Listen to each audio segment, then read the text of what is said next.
জামালপুরে বিশ্ব পরিবেশ দিবস উপলক্ষে আলোচনা সভা ও পুরস্কার বিতরণ অনুষ্ঠিত।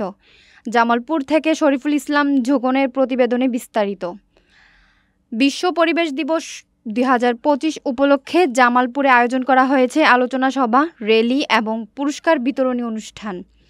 মঙ্গলবার সকাল ১০টায় জেলা প্রশাসন ও পরিবেশ অধিদপ্তরের উদ্যোগে জেলা প্রশাসক কার্যালয়ের সামনে থেকে একটি বর্ণাঢ্য র্যালি বের হয়ে শহরের বিভিন্ন সড়ক প্রদক্ষিণ করে জেলা প্রশাসকের প্রাঙ্গণে এসে শেষ হয়।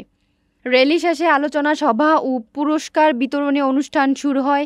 এতে সভাপতিত্ব করেন অতিরিক্ত জেলা প্রশাসক ইফতেখার ইউনুস। অনুষ্ঠানে প্রধান অতিথি হিসেবে উপস্থিত ছিলেন জামালপুর জেলার জেলা প্রশাসক হাসিনা বেগম।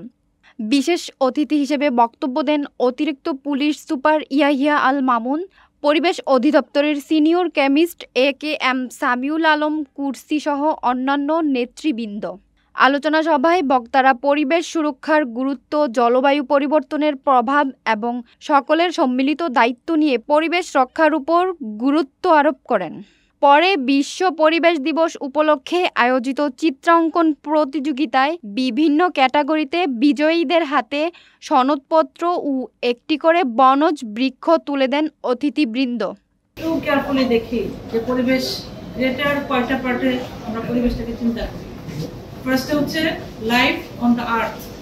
এই যদি পড়াশোনা করে থাকেন জানবেন যে পৃথিবীর ভূপৃষ্ঠে কি দূষণটা হয়, ভূপৃষ্ঠে যে জীব এবং প্রাণীগণ থাকেন তাদের সাথে পরিবেশের কি আন্তঃসম্পর্ক। তারপর হচ্ছে লাইফ বিলো দ্য ওয়াটার। ওয়াটারের মধ্যে ওয়াটার বডি অনেক আছে, আমাদের জানা মতে কি প্রায় পৃথিবীর 4 ভাগের 3 ভাগে কিন্তু ওয়াটার, তাই না? সেখানে কিন্তু একটা বিশাল ধরনের জীববৈচিত্র্য